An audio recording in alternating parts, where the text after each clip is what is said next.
Guess who's back? Back again. Well, I still might be on Africa time, but I'm physically back at home. I went to Botswana for a safari vacation and it was incredible. Definitely recommend a safari vacation to anyone that remotely enjoys animals or nature shows on TV. I was originally going to do a day in the life video where I do a vlog style from beginning to end, but let's be honest, none of you motherfuckers want to look at me, and it's much cooler to watch clips of lions and elephants.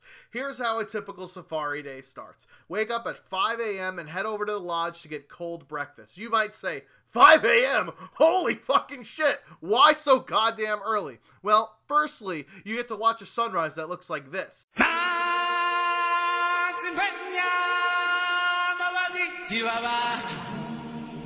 But also because this is the time when animals are active. In Botswana, it is 100 degrees Fahrenheit or 40 degrees Celsius every single day from 11 a.m. to 3 p.m. All of the animals at that time are laying down under the shade or in the water doing jack fucking shit, except for maybe some elephants giving themselves a mud bath like that. Anyway, so here's the cruiser that you get into. No doors, no windows, no roof, no impediments to the openness of Africa. So yes, I was really this close to a male lion, and it's fucking terrifying. Thankfully, the animals are used to the trucks as a single entity, but if you stand up or make any sudden movements or reach outside the car, that's when shit goes wrong.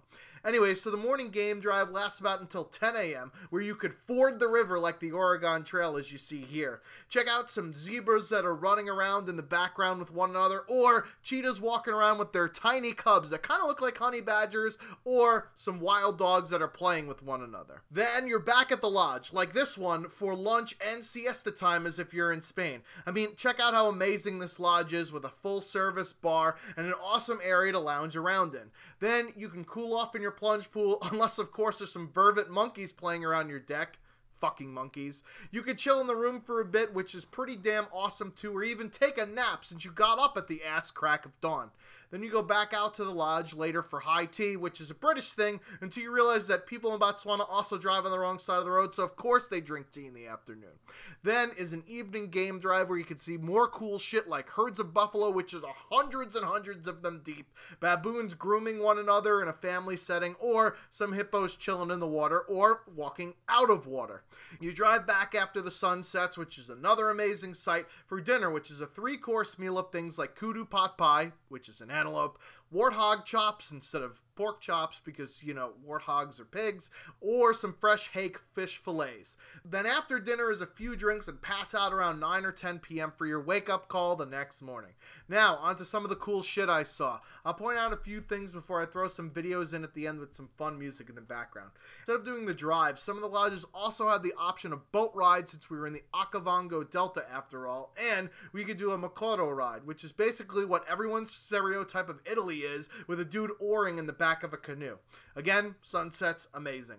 There's additionally a shit ton of elephants. I lost count after the first fucking day, but elephants are awesome even when they're not doing anything. They're still entertaining. Drinking mud baths, crossing rivers, and even hearing them trumpet at you. Oh.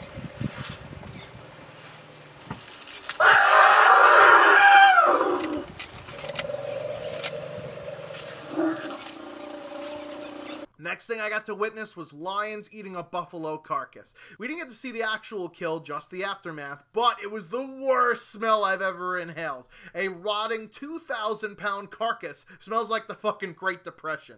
But after breathing through my mouth for a bit, the sight was pretty awesome to see. Then here's the pied kingfisher. Check out how this thing hunts. It's fucking sick. It'll hover in the air looking for a fish to nab and then just pew, dive bombs into the water to get it. This is why they call this bird the bush helicopter. Speaking of helicopter, I actually got to ride in one. Here's it taking off, and the only thing that was playing in my head was the Battlefield theme song. Dun dun dun dun dun dun. It was an incredible experience, seeing the areas that I was driving around in from a completely different perspective. Elephants and hippos in the water at a height like this was such an awesome thing to see. I also get to see that gigantic herd of buffalo I mentioned earlier. Check it out how many of them there fucking are. And the craziest thing is how they behave. The large male buffaloes encircle the females and babies for protection, and they just stare at you like an episode of The Twilight Zone. While I didn't get to see a kill, I did get to see some Tessabé fighting, or at least play fighting. Who knew that horns up weren't just for Iron Maiden, and they are also for these antelopes.